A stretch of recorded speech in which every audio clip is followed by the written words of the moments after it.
আফশুস সালাম, আগে আগে সালাম দাও, বেশি বেশি সালাম দাও। আতঈমুত তাআম, গরিব দুঃখীকে খাবার খাওয়াও, মানুষকে খাবার খাওয়াও। ওয়াসিলুল আরহাম, রক্ত সম্পর্কীয় আত্মীয়তা বজায় রাখো। ওয়াসাল্লু বিল্লাইল ওয়ান নাসু নিআম, দুনিয়ার মানুষগুলো যখন ঘুমে বিবর হয়ে যায়, আরামের ঘুমে ঘুমায়া যায়, এই গভীর রাতে আরামের ঘুমকে ত্যাগ করে ঘুম থেকে উঠে ঠান্ডা পানি দিয়ে ওযু করে তারপরে নামাজ আদায় করো। এই চারটা আমল যদি করতে পারো, আল্লাহর হাবিব তার পবিত্র জবানের সাথ করেছেন, তাদখুলুল জান্নাতা বিসালাম।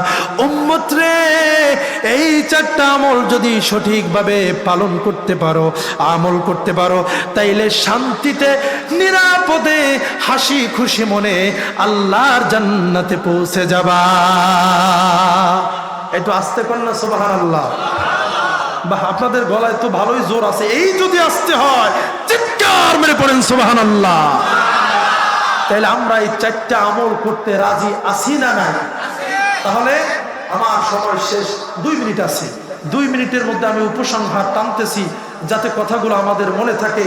তাফসীর করেছি সূরা আল মুদ্দাসসিরের 40 থেকে 48 নম্বর আয়াত পর্যন্ত, যে মানুষ জাহান্নামে কেন যাবে। জান্নাতেরা জিজ্ঞাসা করবে, ও জাহান্নামীরা, তোমরা কোন খারাপ কাজ করার কারণে জাহান্নামে গিয়েছো? মা সালাকাকুম ফি সাফার, কি কারণে আজকে তোমরা জাহান্নামের আগুনে জ্বলতেছো?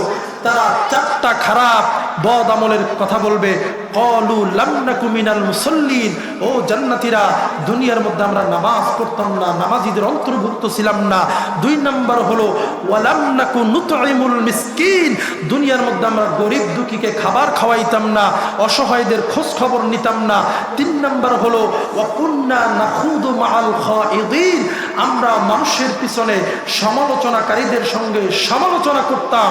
আর 4 নম্বর হলো ওয়া কুন্না নুকাযযিবু বিয়াউমিদ্দিন, আমরা দুনিয়ায় থাকতে গর্ব ভরে অহংকারে আল্লাহর পরকালকে, হিসাবের দিবসকে, কিয়ামতকে অস্বীকার করতাম এবং মৃত্যু পর্যন্ত আমরা এই দম্ভ নিয়ে চলেছি।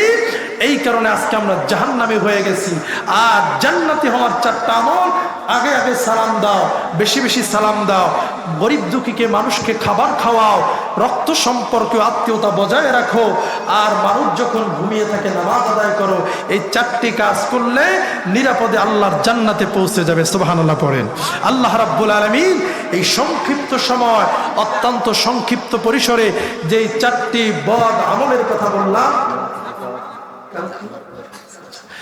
4টি বদ আমলের কথা বললাম, আল্লাহ তাআলা আমি সহ সকলকে এই বদ আমল থেকে বেঁচে থাকার, ফিরে থাকার তৌফিক দান করুক, পড়ুন আমিন। আর যে 4টি নেক আমলের কথা বললাম, আল্লাহ এই 4টি নেক আমল করে আমাদেরকে নবীর খাঁটি উম্মত হয়ে জান্নাতি হয়ে কবরে যাওয়ার তৌফিক দান করুক, পড়ুন আমিন। সম্মানিত হাজিরিন, আগামী 24শে ফেব্রুয়ারি সোমবার দক্ষিণ চরারই কান্দি বাইতুল আমান জামে মসজিদ ও ঈদগাহ মাঠ প্রাঙ্গণে 13তম বার্ষিক ওয়াজ মাহফিল অনুষ্ঠিত হবে। সেখানে প্রধান আলোচক হিসাবে আমি উপস্থিত থাকব।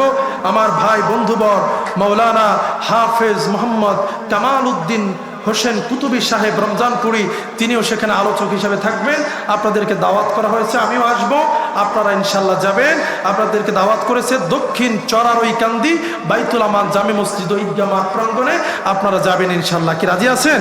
আগামী সোমবার 24শে ফেব্রুয়ারি আল্লাহ তাআলা আমাদেরকে দ্বীনি আলোচনা, দ্বীনি মাহফিল, দ্বীনি মজলিসের সঙ্গে সম্পৃক্ত থাকার তৌফিক দান করুক, আমিন।